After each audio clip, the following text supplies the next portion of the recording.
Hey guys, it's Dominique, CEO and founder of Domino Effects Group and host of The Domino Effect, right here where we talk about business funding, business capital, access to resources, bridging the gap, breaking down barriers, and how we are able to access new ways of funding. Guys, I don't know if you can see, but I am actually going live today from my daughter's bedroom. Well, my daughter's old bedroom, my oldest daughter's old bedroom, if that makes sense. Say that three times fast. So, my oldest daughter's old bathroom. I'm in here broadcasting live because today is the day before the Show Her the Money show, tomorrow at the Sophia Theater here in Sacramento. And to all of my followers out there, thank you so much, guys, for riding along with this journey and investing in yourself and educating yourself on the strategies to access capital.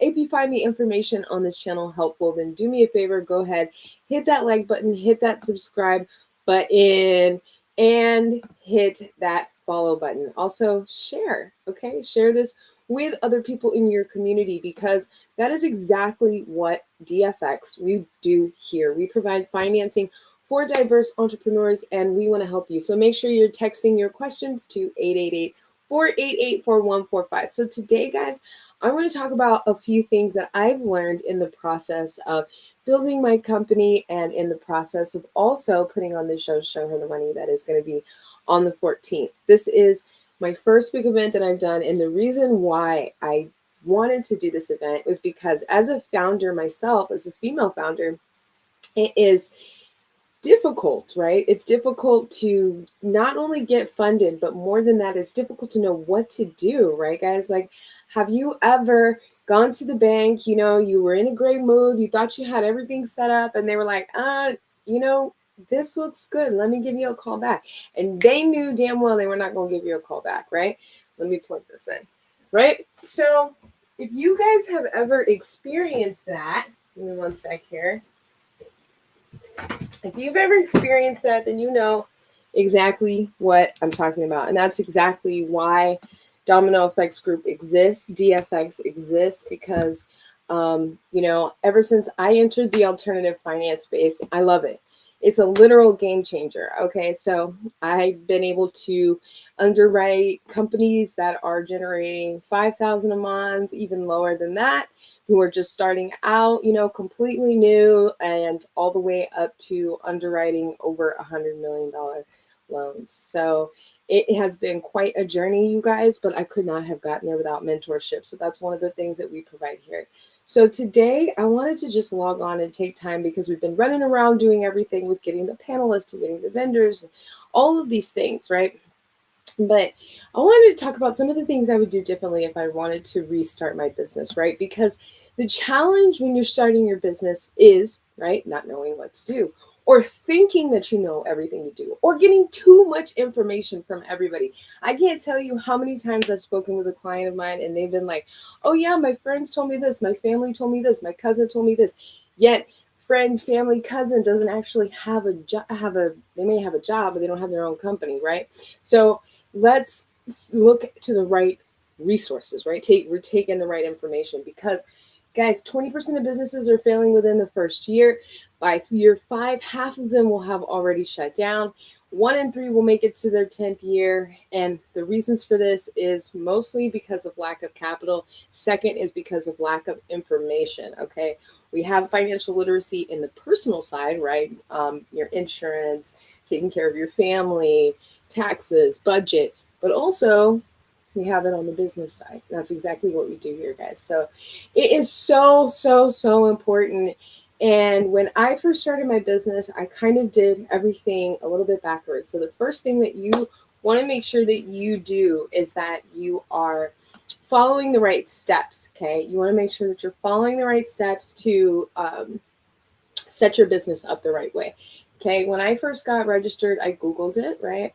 YouTube is your friend as well, right? But I went out, I registered to my home address. Like a lot of entrepreneurs, we register to our home address initially. But we have to be thinking long term. So if I were to restart my business, I would go out and I would get a virtual address right away. Okay, because banks, they want to see virtual, they want to see physical addresses, okay? Even though your home is a physical address, it's your home, right? So you want to be separating yourself, completely separating yourself from your personal, okay? So that is one thing that I absolutely wish I would have done, because this is something that you'll find, especially as you grow and you're going to be ready to seek financing, you're going to find yourself going back and correcting it anyway, right? So I'm telling you this so that you can save time and you don't have to go through all of the things that I went through and all of the time that I wasted, guys. I'm telling you. So, first things first, before you even go down and file for your LLC, right? There's a lot of posts, there's a lot of information like, yeah, just go down there and get your LLC, blah, blah, blah.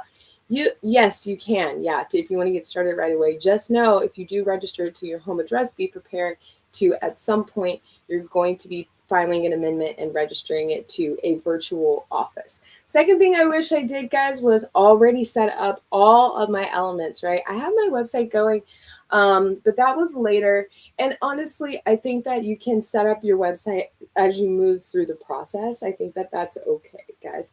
But you don't want to slack on it and you don't want to wait. And when I'm talking about a website, I'm talking about a professional website. You'd be surprised. Our lenders and our underwriters, we're looking at your website, okay? I just had a client. I've talked about this client before also. They were a construction company, but they were listed as a staffing company. So, guys, you want to make sure. We had a client just recently on the website. It said that they had been established since like 2014, but they had only been in business, registered for in business for a year. These are the little fact checks that they're going to look at, okay? When we're putting the package together for our underwriters, for the lender, for the investor, we're making sure that all of these questions are answered, right? So, guys, make sure that you have the stuff matching, because what did we do? What did they do? Called me back and said, hey, we're looking on the website, and this wasn't the lender, this was our team. Well, hey, we're looking at the website, and it shows that this business has been open since 2014. However, on our files, it says 2023. What's going on? So, guys, those are the things that you want to make sure that you're being aware of. So check your website. Get a website. Make sure it's not like a scheduling link, okay? I know some people, especially like for all of my, gig workers out there, for all of my independent side hustlers out there, you want to be depositing into a business bank account, right? I know that there are different apps and things that we can use, but first you want to deposit into a business bank account, and you can use your website. Okay, you can use your website to take payments. Okay, you can use your website. You can link to a merchant processor like PayPal. You have history tab, provide history with PayPal, and they do things like working capital loans after 3 months or so once you show revenue. So get your website, guys. Okay, get a website. If you do a scheduling link, it's not a real website. It's not going to fly. Okay, so make sure it's a real legitimate website. Another thing that I would do is I would really start off with having my business plan. I actually didn't even really start building a business plan until like 2 years later, I think it was. So it was, and this will change, right? It will change as you change and as you evolve and as your vision gets clearer and as you're working with your mentor and your advisors, it will change, right? And as you grow and increase and everything like that. But I highly recommend getting a business plan ahead of time. Now, here, what do we talk about? Bonus. We talk about financing, right? So how would that apply to your financing? Well, let's talk about CDFIs, guys. Here's a tip right here. Okay, CDFIs are lending to minority-owned businesses, women-owned businesses, underserved entrepreneurs, right? Now, they do things like microloans, okay? But what are they going to look at? I'm telling you, they're going to ask you for a business plan, okay? It's not a bad thing. And we're not talking about one that you go into Canva and you just type in business plan. And no, I'm talking about a legit, true business plan that talks about your business, has your executive summary in there, talks about, your product market fit. And we can go all into this, schedule a funding planning session with myself, with my team, and we can dive into that. And you can also text 888-488-4145 if you want to schedule that session as well. plan.dominoeffectsgroup.com. But hey, if I had to restart my business all over again, I would get with an advisor. You can reach out to free resources like the SBDC, right? SBDC, I'm in Sacramento. That would be I'm sorry, Small Business Development Center, right? We have one in Sacramento. They have one all over the nation, guys. So no matter where you are, make sure you're reaching out. Woo! So no matter where you are, make sure you're reaching out. Google it. Okay. I have a free guide that has links to those resources. If you want to, text link to the number that I gave you earlier, and I'll go ahead and send that over to your email. But hey, I wish I had this ahead of time, because having a business plan is literally like a blueprint, right? It helps when you have you don't want to just have all of your plan and your vision in your head. You have to write it down, guys. Write the stuff down, because when you're writing it down, when you can see it, when you can see your numbers, when you can see where you're headed, then you can go back. You can really see, you can multiply what you're doing, right? All right. So here's another thing. If I wish I could go back, I really wish I would have started establishing my business credit right away. Okay. If you don't know what business credit is, it has been around for I don't even know how long. Okay. The biggest companies in the world, in the US use business credit. Okay. I'm talking about Walmart. I'm talking about Amazon. I'm talking about Target. I'm talking about even your own suppliers. Okay. So what you can use this to your advantage. All right. Literally take the same strategies and apply it to your business. If you are a newly established business and you don't have any collateral, what is collateral? Here's a bonus. What's collateral, guys?